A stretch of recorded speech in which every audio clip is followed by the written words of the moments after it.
Hello friends, today we discuss plant tissues. Plants are multicellular eukaryotes with tissue systems made up of various cell types that carry out specific functions.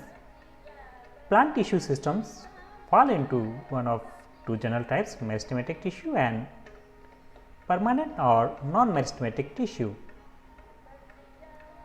Cells of the meristematic tissues are found in meristems, which are plant regions of continuous cell division and growth. Meristematic tissues cells are either undifferentiated or incompletely differentiated, and they continue to divide and contribute to the growth of the plant. In contrast, permanent tissue consists of plant cells that are no longer actively dividing.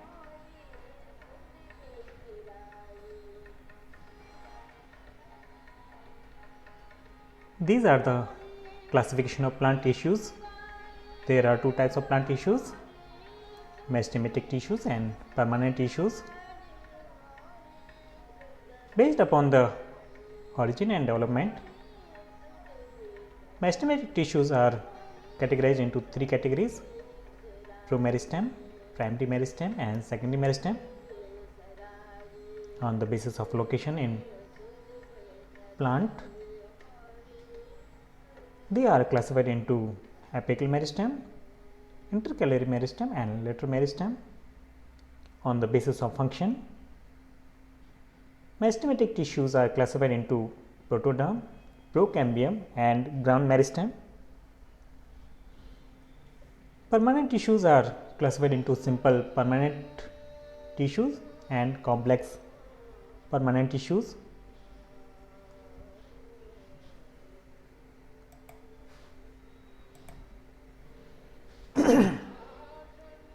First of all, meristematic tissues.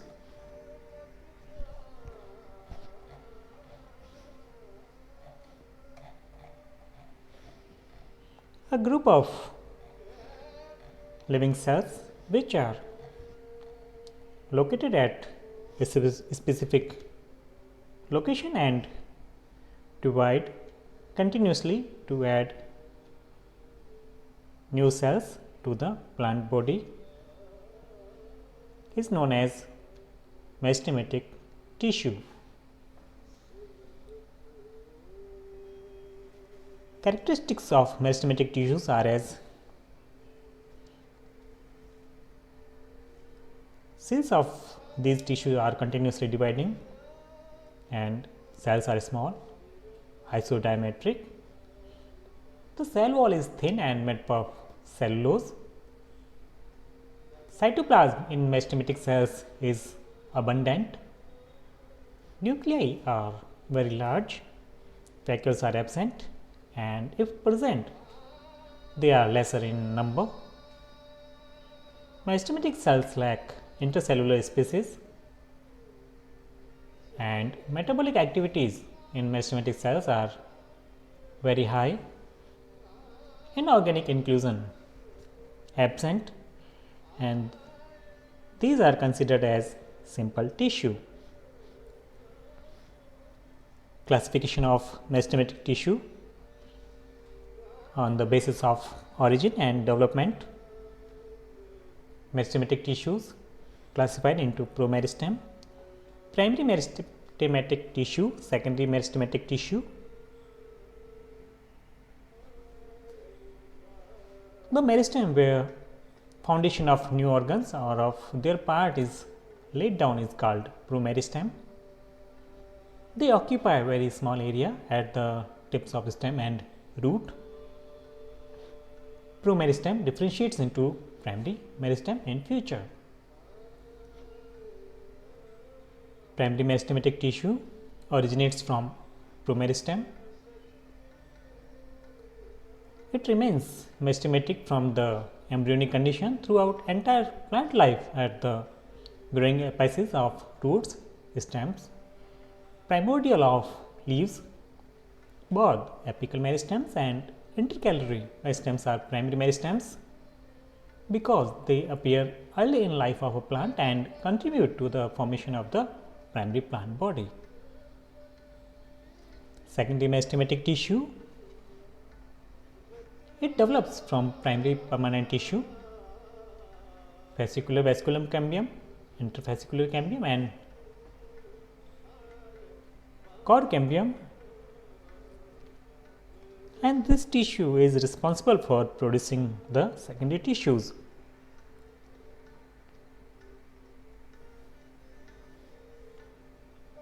Based on location in plant body, the meristematic tissues are classified into apical meristem, lateral meristem and intercalary meristem.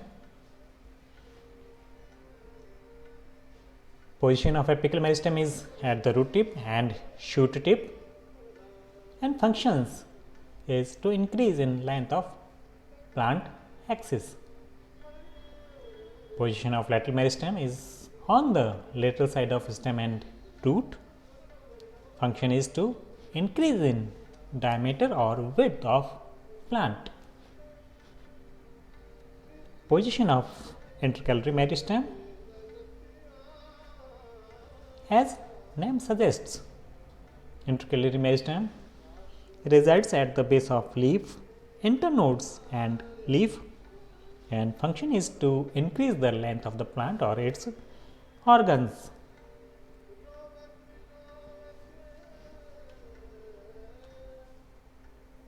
Classification of meristem based upon functions. Protoderm developing into epidermis, procambium developing into vascular tissue, ground meristem developing into ground tissue and pith.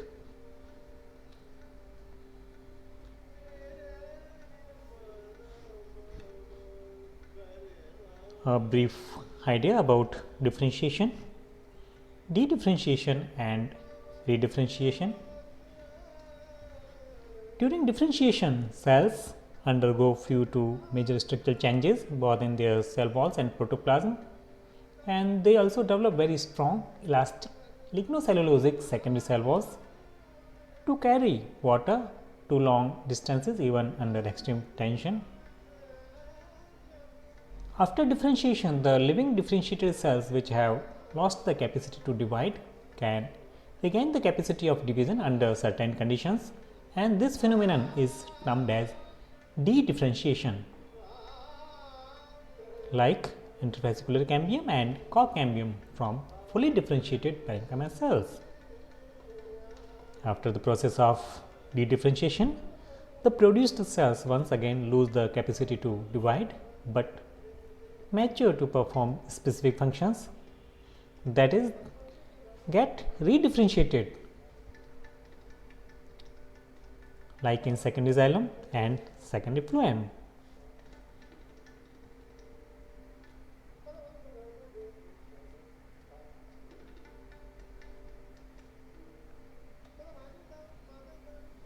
Now, permanent tissues.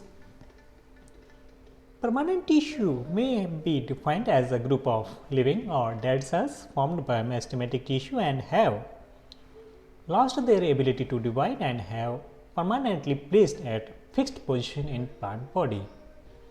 They are of two types: simple permanent tissues and complex permanent tissues.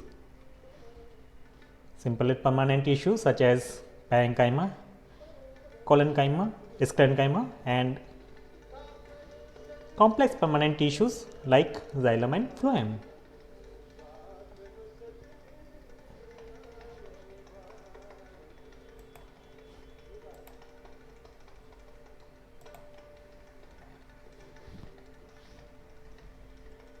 Now, parenchyma. The cells of this tissue are alive, polygonal with a big central vacuole and have intercellular spaces amidst them. Parenchymatous cells create ground tissue and pith. Parenchyma consisting of chloroplasts are termed as chlorenchyma. The chlorenchyma helps in photosynthesis. Parenchyma, which consists of big air words is called parenchyma. Buoyancy is the main purpose of the parenchyma. Some parenchymatous cells perform as storage chambers for starch in vegetables and fruits.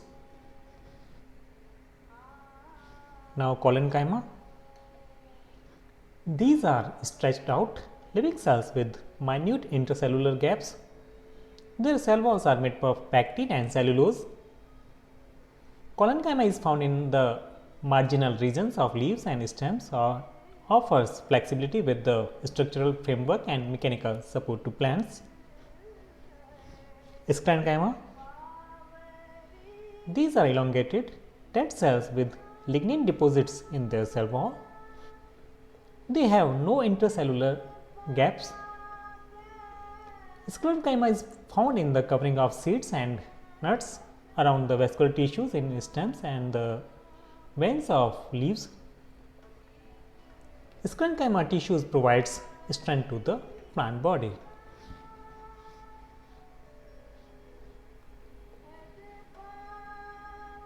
Types of sclerenchyma. There are two types, fibers and sclerates.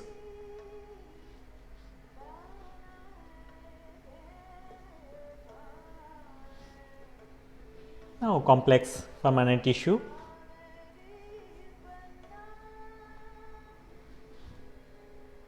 Xylem. It helps in the transport of dissolved substances and water all through the plant. The diverse components of the xylem includes vessels, tracheids, xylem fibers and xylem parenchyma. Xylem fibers and tracheids are made of lignin which provides structural support to the plant.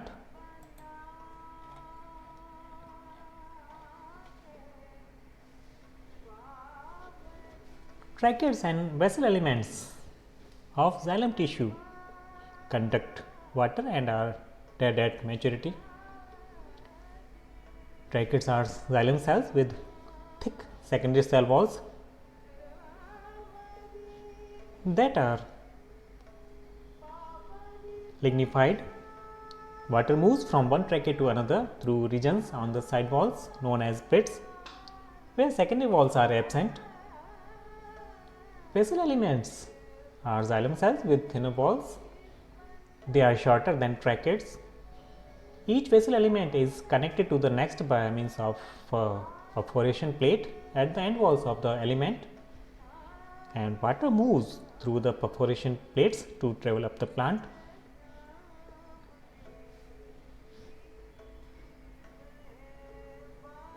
Differences between primary and secondary xylem.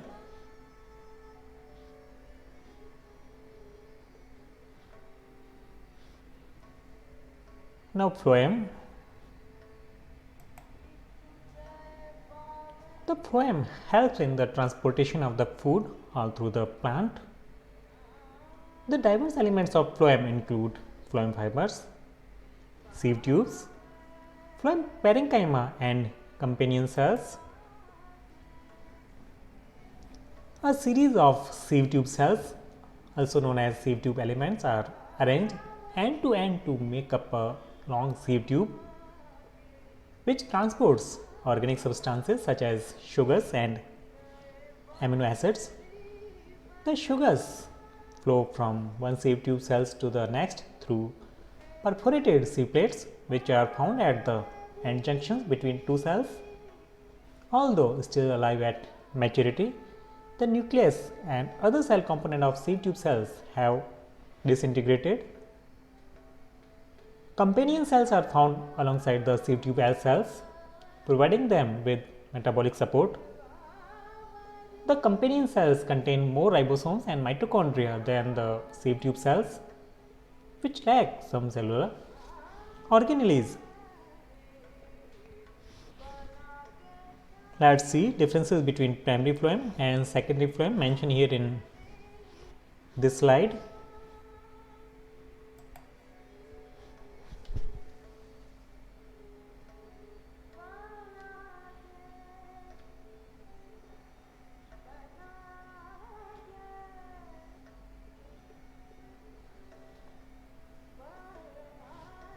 Now differences between meristematic and permanent tissues.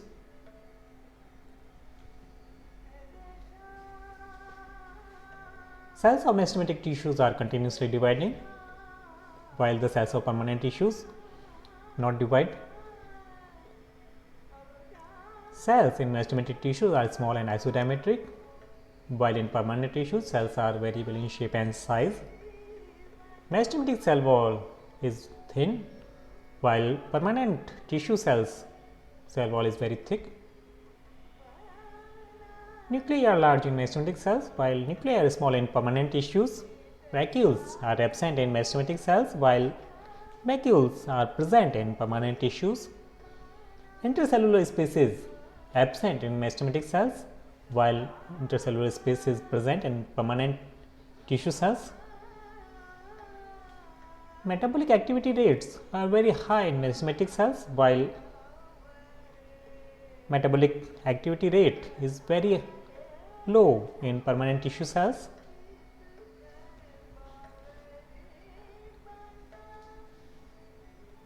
Now types of vascular bundle.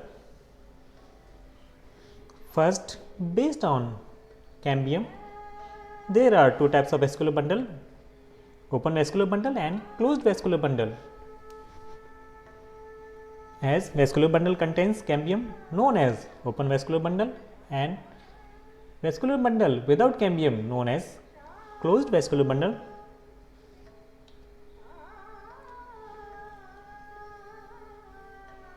Types of vascular bundle based on xylem and phloem arrangement. First, radial vascular bundle. In type of arrangement, xylem and phloem form separate bundles alternating with each other. That is, they lie on different radii. Hence, name suggested radial means radii. Xylem and phloem are located at different radii. This arrangement is the characteristic feature of the root. Now, conjoint vascular bundle. Conjoint means joint or together. When xylem and phloem are combined or jointly together into one bundle, known as conjoint. There are two types of conjoint: collateral and bicollateral. First, collateral. When xylem and phloem are situated at the same radii of vascular bundle, known as collateral. Bicollateral. In this, phloem and cambium lie on both sides of xylem. Example, cucurbitaceae.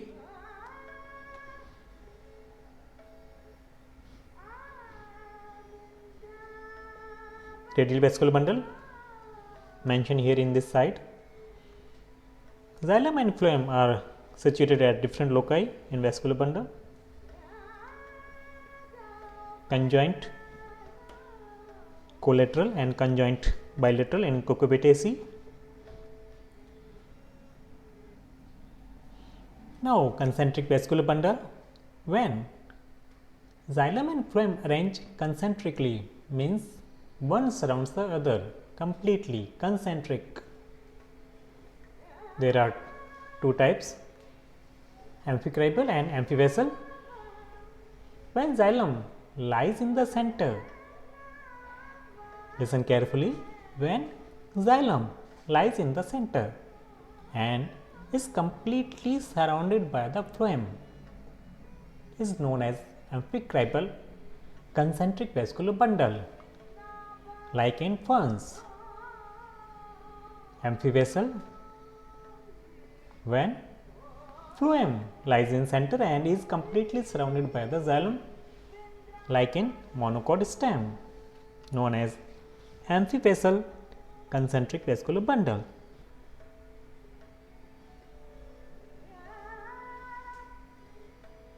Thank you and have a nice day.